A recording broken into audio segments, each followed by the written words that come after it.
এঁচোড়ের তরকারি করব একটু অন্যরকম। আমরা তো নর্মালভাবে খাই, এবার একটু অন্যরকম। এবার দিয়ে দেব অল্প ময়দা, এবার দিয়ে দেব কর্নফ্লাওয়ার, এবার দিয়ে দেব কর্নফ্লাওয়ার। সবার আগে আমি এঁচোড়টা একটু ভাপিয়ে নিয়েছি। এবার দিয়ে দেব হলুদ, হলুদটা দিয়ে দিলাম। এবার দিয়ে দেবো স্বাদ অনুসার নুন, এবার নুনটা দিয়ে দিলাম। এবার দিয়ে দেবো গোলমরিচ গুঁড়ো, গোলমরিচ গুঁড়ো দিয়ে দিলাম। এবার অল্প জল দিয়ে ভালো করে মেখে নেব, জলটা দিয়ে দিলাম। এবার আমি সব কিছু দিয়ে ভালো করে মেখে নিয়েছি। এদিকে কড়াইয়ের মধ্যে তেল দিয়ে দিলাম, তেলটা গরম হলে আমি এঁচোড়টা ভেজে নেব। তেলটা গরম হয়ে গেছে, এঁচোড়টা ভেজে নেব। এবার লাল করে ভেজে নেব এঁচোড়টা, উল্টে দিলাম।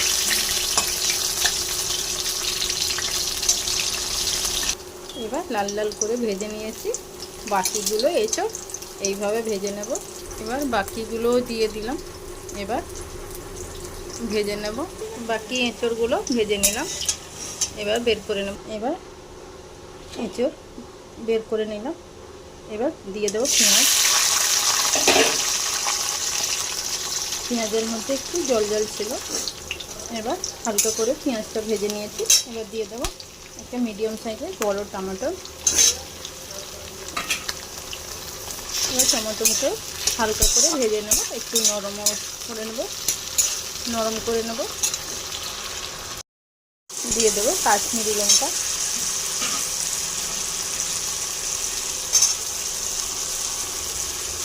এবার কাশ্মীরি লঙ্কাকে হালকা করে ভেজে নেব।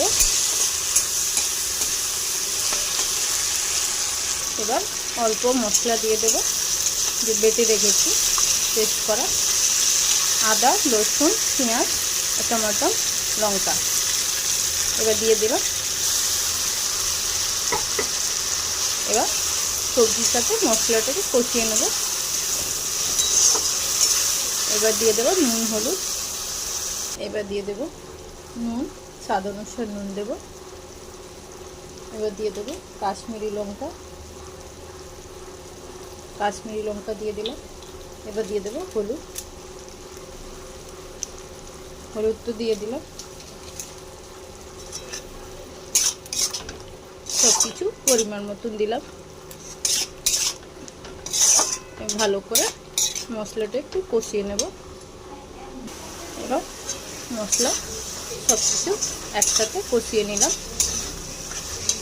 এবার দিয়ে দেবো টমেটো সস, 2 চামচ টমেটো সস দিলাম। এবার দিয়ে দেবো অল্প কাশ্মীরি লঙ্কা, চিলি সস দেব।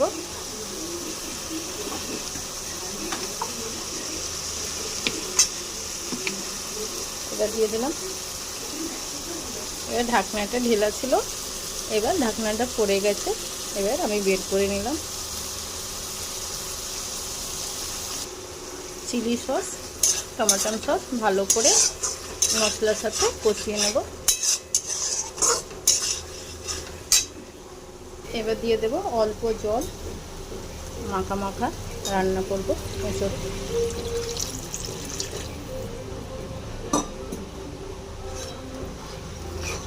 এইভাবে এঁচোড়ের তরকারি করলে আমার ছেলে, আমার বাড়ির লোক সবাই পছন্দ করে, সেই জন্য এঁচোড়ের তরকারি এইভাবে বানালাম। এবার দিয়ে দেবো এঁচোড় ভাজা রাখা, দিয়ে দিলাম। এবার গ্রেভির সাথে ভালো করে মিক্স করে নেব। এবার একটা ঢাকনা দিয়ে ঢেকে দেব 10 থেকে 15 মিনিটের জন্যে। এই রান্নাটা বেশি সময় লাগবে না, যেহেতু আগে এঁচোড়টা ভাপিয়ে নিয়েছিলাম। ঠিক আছে, এবার আমি ঢাকনা খুলে দেখে নেব রান্না হয়ে গেছে। মাখা মাখা। এবার দিয়ে দেব অল্প চিনি।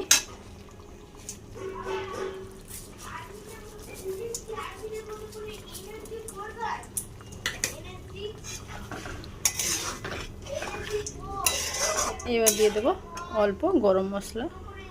এই যে গরম মশলা দিয়ে দিলাম। এবার দিয়ে দেব অল্প ধনেপাতা।